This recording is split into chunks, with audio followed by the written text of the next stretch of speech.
Hello दोस्तों, education का अड्डा चैनल में आप सब लोगों का स्वागत है। और जिन साथियों ने अब तक हमारे चैनल को सब्सक्राइब नहीं किया है, सब्सक्राइब करें, बेल आइकन को दबाएं और अधिक से अधिक शेयर करें और देखते रहें एजुकेशन का अड्डा। Very inspiring lesson 8 of class 8th at school.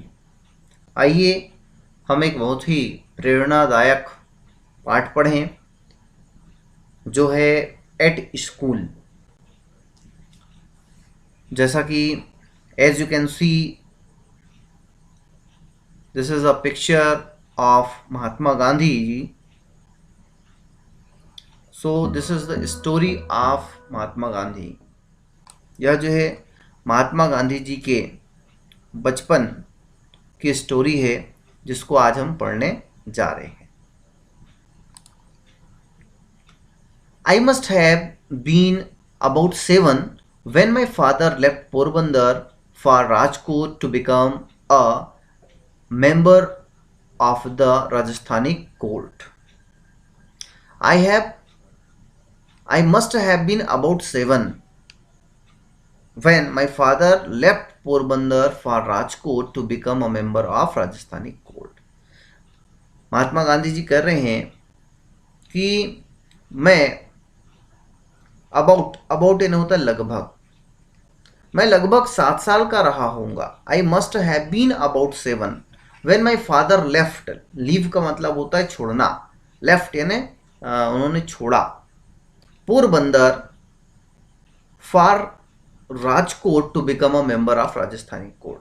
तो उनके पिताजी ने पोरबंदर को छोड़ा राजकोट जाने के लिए, और राजकोट में क्या करने के लिए? Become a member. बिकम यानी बनना, होना। क्या बनने के लिए भाई? Member of Rajasthani court. Rajasthan के कोर्ट के मेंबर बनने के लिए उन्होंने पोरबंदर छोड़ा। There I was put to a primary school.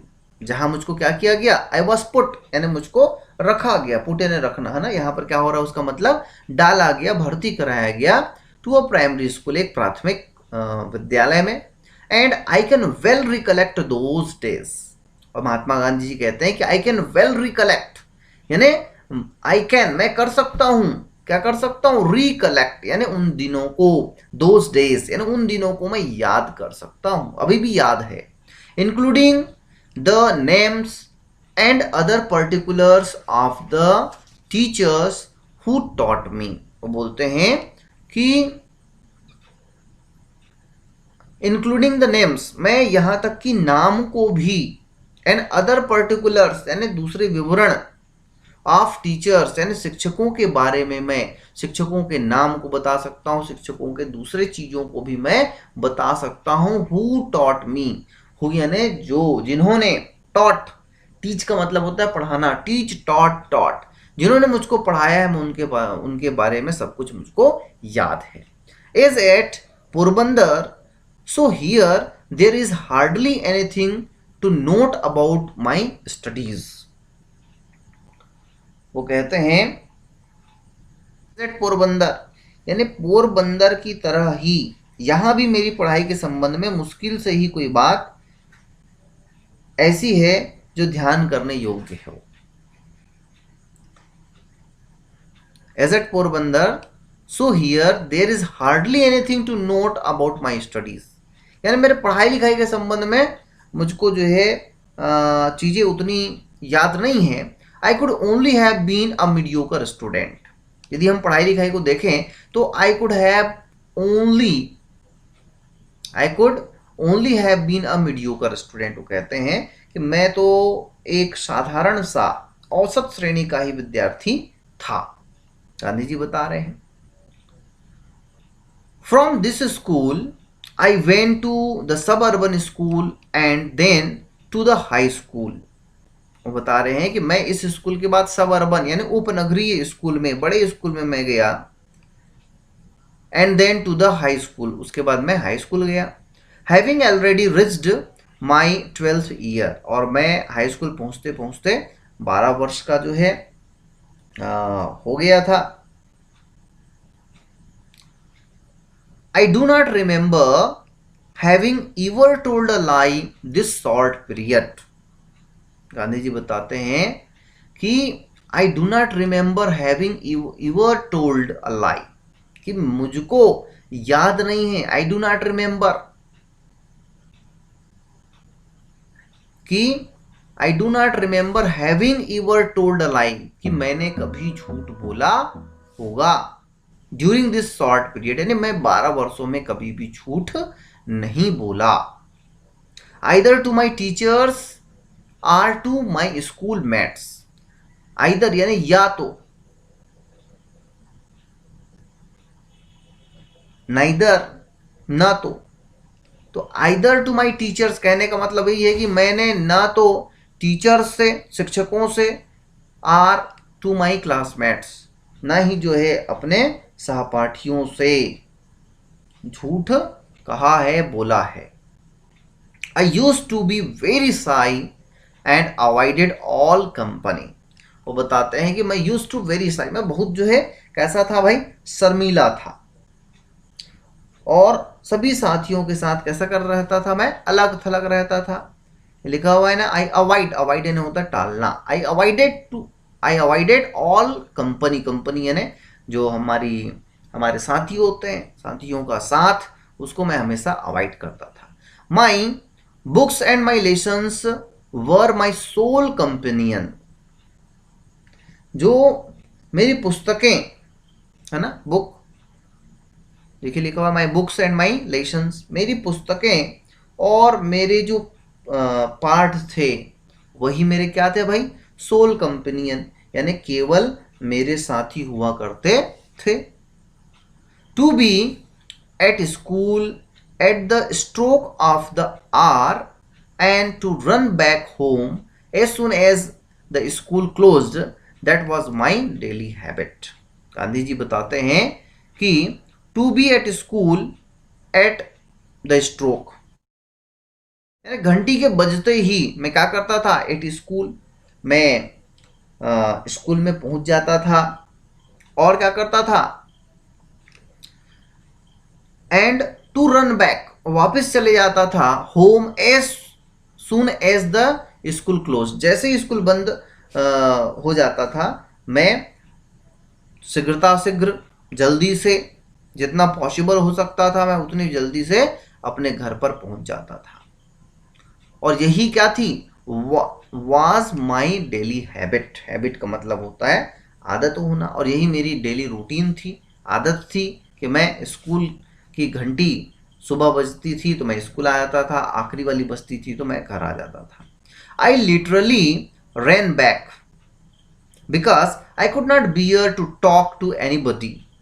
I was even afraid lest anyone should poke fun at me. Gandhi ji कहते हैं कि I could not bear to talk anybody, यानी मैं जो है किसी से बात नहीं कर पाता था। I could not bear, bear का मतलब होता है सहना, यानी किसी से बात करना सहन नहीं होता था। और आई वॉज इवन अफ्रेड, मैं डरता भी था, क्या डरता था भाई, कि एट अफ्रेड लेस्ट एनीवन शुड पोक फन एट मी, कि बच्चे लोग, दोस्त लोग क्या करेंगे, मेरी मजाक बनाएंगे, ऐसा मैं जो है मन में सोचता था, डरता था। Two incidents belonging to this period have always clung to my memory. Gandhi ji कहते हैं कि टू इंसिडेंट्स, दो घटनाएं, बिलोंगिंग यानी जुड़ा हुआ होना, टू दिस पीरियड यानी इस समय से संबंधित दो घटनाएं मुझको ऑलवेज क्लंग, क्लंग यानी चिपका हुआ है, टू माई मेमोरी यानी मुझको जो है दो घटनाएं उस समय की याद है। एक था I had a distaste for any reading beyond my school books, कि मैं जो है स्कूल बुक्स के अलावा दूसरी पुस्तक, बियॉन्ड यानी के अलावा, के बाहर हटकर दूसरी पुस्तकें मैं जो है नहीं पढ़ता था, उनमें रुचि मुझको नहीं थी। The daily lesson had to be done because I disliked being taken to task by my teacher as much as I disliked deceiving him. बताते हैं कि डेली लेसन यानी नित्य का कार्य कर लिया करता था मैं। I daily lessons had to be done, और क्यों करता था? क्योंकि because I disliked being taken to task by my teacher, क्योंकि मुझे अध्यापक द्वारा प्रताड़ित किया जाना, है ना।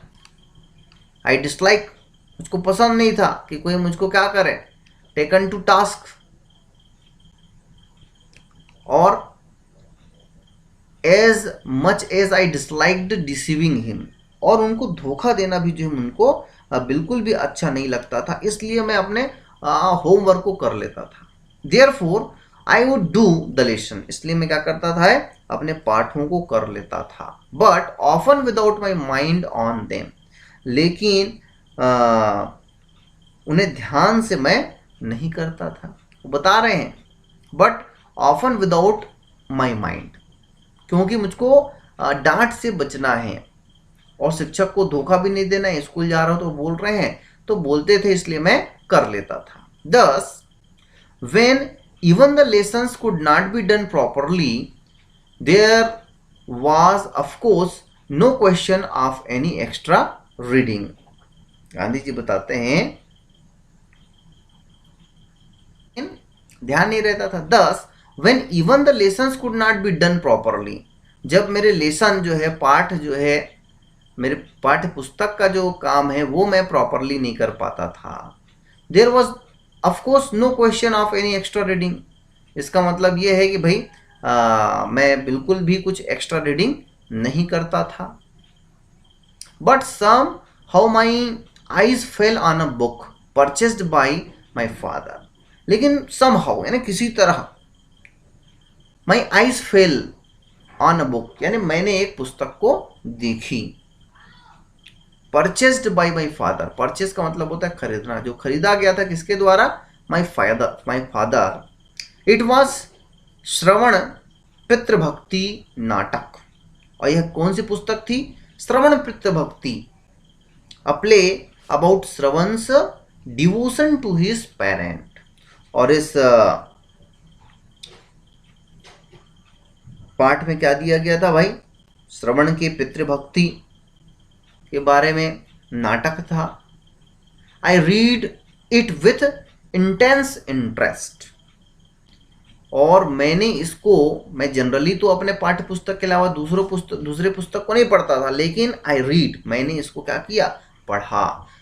इट विथ इंटेंस इंटरेस्ट यानी तीव्र इच्छा शक्ति के साथ मैंने इस पाठ को पढ़ा, नाटक को पढ़ा, पुस्तक को पढ़ा, इंटरेस्ट, बहुत रुचि के साथ। They came to our place about the same time, उसी समय ट्रेवलिंग शोमैन यानी चलता फिरता खेल दिखाने वाला आदमी आया। पहले जो है एक रील वाला सिस्टम में बच्चों को बहुत सारी चीज़ें दिखाई जाती थी, वैसा जो है शोमैन आया, दिखाने वाला आया। One of the picture I was shown was of Shravan carrying his blind parents to on a pilgrimage, और एक तस्वीर जो उसने हमें दिखाई वो किसकी थी भाई?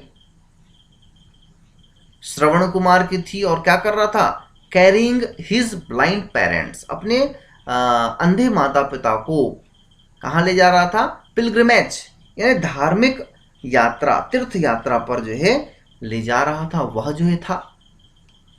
The book and the picture left an indelible impression on my mind। Gandhi ji कहते हैं कि द बुक, वह पुस्तक, एंड द पिक्चर, और वह चित्र, लेफ्ट एन indelible impression।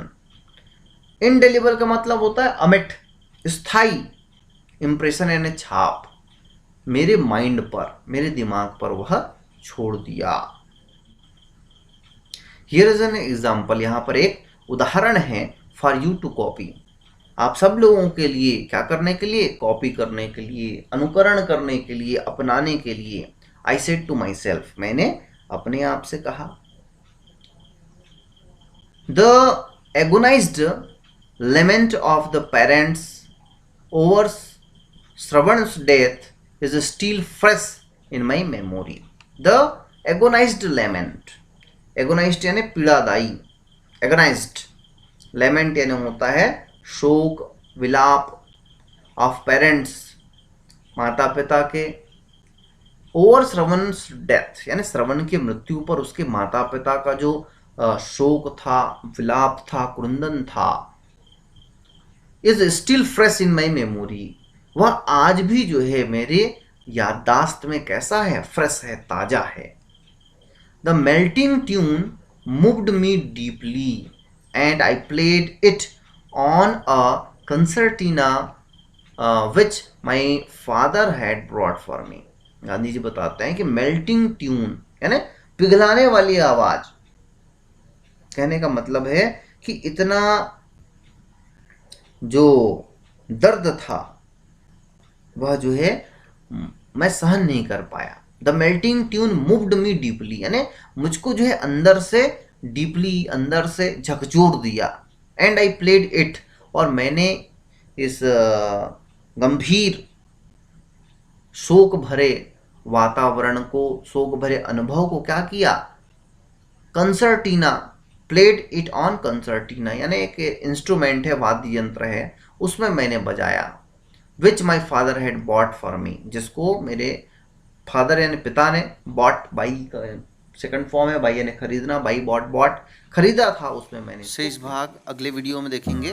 और यदि ये वीडियो आप लोगों को पसंद आया हो तो ज़रूर लाइक करें, शेयर करें, और जिन लोगों ने अब तक एजुकेशन का अड्डा चैनल को सब्सक्राइब नहीं किया है, सब्सक्राइब करें.